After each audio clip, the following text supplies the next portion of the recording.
Boa noite a todos.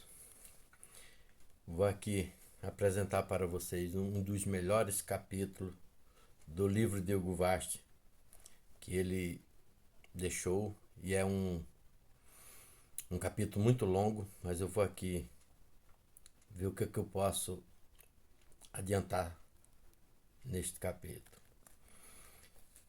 O título do capítulo é Raabe.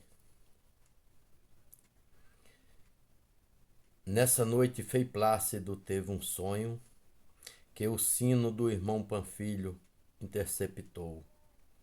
Em vão ficou ele por uns momentos sentado no seu enxergão para conectar as suas lembranças, assim como as nuvens desfeitas pelo furacão, nunca se reconstrói. Quais foram assim também os sonhos do frade? Não puderam refazer-se. Não era, pois, sonho profético. Não era, pois, sonhos profético, anúncio do Senhor, porquanto a serem-nos tê-lo-iam perdurado na memória. Benzeu-se de novo, lavou o rosto numa bacia de ferro e encaminhou-se para a sacristia, pelo claustro deserto em que as suas sandálias soavam com arcaico rumor, sem que houvesse nenhuma lâmpada acesa. Tudo aparecia envolto numa claridade leitosa, mercê do brilho que derramavam sobre a cidade nuvens artificiais de um gás luminoso. A essa hora o irmão Panfilho preparava sobre a larga mesa da sacristia os paramentos sagrados para a primeira missa, que devia começar à meia-noite, em ponto. No movediço arraial do mundo, cujas instituições se extinguiam ou se transformavam somente a Igreja Católica, com os seus dogmas eternos e a sua liturgia milenária, permaneciam impaciável, torre de pedra. No meio do deserto, cada um dos paramentos a dourada casula, a alva flutuante de cândido linho, a estola, o manipulo, todas aquelas alfaías de que o revestiam a mão enrugada e trêmula do sacristão, eram idênticas às usadas desde os séculos e séculos por outros sacerdotes, e as orações com que ele acompanhavam cada gesto vinham sendo repetidas por milhões de bocas desde os mais remotas antiguidade. Soaram 100 horas no relógio da sacristia e em todos os relógios da cidade, conforme o novo uso. O dia dividia-se em 100 horas de 100 minutos, cada uma, e cada minuto era pouco mais de 8 segundos antigos, o espaço de uma ejaculatória. Porém, o relógio não as anunciavam por badalada, que seria difícil contar senão por vozes que uma estação de rádio lançava aos ares. Já revestido e precedido de um coroinha sonolento, Frei Plácido chegou ao altar de São José, onde tudo se conservava igual desde havia 3 séculos, pelo menos. A estante para o missal, as galhetas com a água e o vinho para a consagração, a campainha para os santos e as 2 velas litúrgicas, cuja chaminha vacilante não se envergonhavam antes o brilho da luz difusa que impregnavam o éter. Os fiéis enchiam a espaçosa nave do templo, e muitos se agrupavam em torno do confessionário, do outro frade do convento recém-eleito, superior, Frei Simão de Samaria, que confessava desde as 12 da noite até as 2 horas da sua missa. A pequena comunidade dos gregorianos, algo mais de meia dúzia de indivíduos, estavam orgulhosa dele e esperava que a sua fama prodigiosa despertasse as vocações de que a ordem necessitava urgentemente para se não extinguir. Frei Plácido alegrou-se ao ver, rodeado de penitentes, o confessionário de Frei Simão. Acreditava ser esse o ministério mais difícil do sacerdote e o mais próprio para que o sal da terra se mantivesse no seu genuíno sabor. Todavia observou uma novidade que o distraiu várias vezes durante a missa. Entre os penitentes, lobrigou Joana Tabor, aquela jovem semi-convertida por Frei Simão. Era a primeira vez que ela acudia ao confessionário, pois até então o consultara no locutório da comunidade. E era isso que convinha, sendo ela ainda católica. Não sendo ela ainda católica, teria progredido tanto a misteriosa catecúmena que entrava de cheio na mais penosa das experiências, qual é a confissão. Muito pouco sabia dela o velho frade e os seus amigos íntimos que o visitavam diariamente na sua cela, Ernesto Padilla e Ângelo Greco.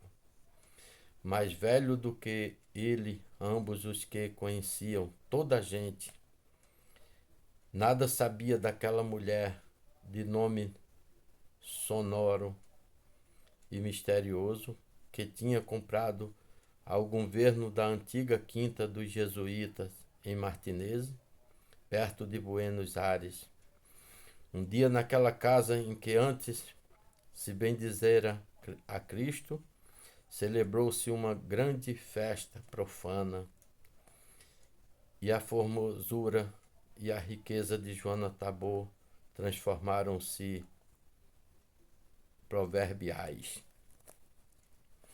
Vestia-se como uma princesa indiana, manta branca sobre os cabelos negros, simplesmente alisados, sandálias de ouro e uma faixa vermelha cingida à belíssima fronte. Seria um simples adorno ou ocultaria alguma deformidade ou cicatriz, mistério. Não existia idioma que ela não falasse à perfeição, e o seu trato era de uma sedução estranha. Hindus, europeia, americanas, de certo ninguém o sabia. Ela dizia-se chilena, mas negavam-no aqueles que conheciam os modismos do Chile, que ela nunca usava. Conquanto seu tipo fosse caucásico, havia nos seus olhos um quê da raça amarela, traço inexplicável e primoroso que lhe dulcificava o esplendor demasiado altivo das feições. Não era batizada, Frei Simão nunca falava dela, o que muito inquietava Frei Plácido, que um dia lhe disse com alguma intenção 2 frases da Sagrada Escritura, uma das quais alegrou o sempre nublado rosto do superior, enquanto a outra pareceu irritá-lo. E a primeira foi aquela resposta do Senhor quando os fariseus lhe exprobraram a sua familiaridade com os pecadores. Se um homem tem 100 ovelhas e uma delas se desgarra, não deixa ele as 99 no pasto para ir ao monte em busca da extraviada? O próprio Frei Plácido não sabia por que razão, depois de citar as palavras do divino Jesus, filho de Maria, lhe viera à mente outra do outro Jesus, o sóbrio filho de Siraque, e foi o amargo versículo do Eclesiástico. Toda malícia é pequena comparada com a malícia da mulher. Era, porventura, uma prevenção, um aviso para que ele desconfiasse da belíssima Joana Tabor. Pouco antes da meia-noite, quando na sua missa Frei Plácido ia pelo ofertório, uma preciosa autoavionete prateada, que não achou lugar livre para aterrissar na vizinha Praça Stalin, decidiu-se o pousar como uma pomba no teto da igreja. Desceram duas moças e dois moços que vestiam os trajes da moda. O oportuno é notar que, apesar das infinitas revoluções feitas para terminar com as classes sociais nas imediações do ano 2000, os povos continuavam agrupando-se em classe conforme os seus gostos e as suas invejas, os seus costumes, especialmente a inveja, a qual se dera em tempos de Marx o nome científico de luta de classe, era mais do que nunca o motor principal das almas. Os dois moços, Níquel Coy e Mercúrio Lares, vestiam traje talar de sedas amarela, algo de toga romana e algo de albornoz africano. Em compensação, as duas jovens, segundo os últimos figurinos de Yokohama, a cidade mais elegante do universo, usavam calças de seda, eram amplas as de Raaben Coy, nome de uma, e cingida a perna as de Foto Fuma. A outra, naquele fim de século, os homens usavam saias curtas e as mulheres calças.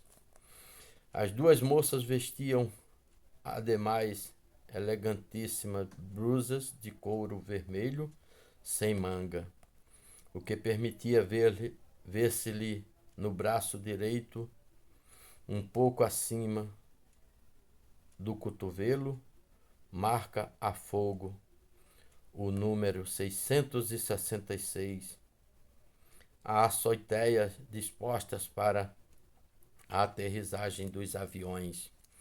Estavam iluminadas por uma fosforência opalina 100 vezes mais intensa do que a lua no prenúnio e sem a dureza da crua luz do sol.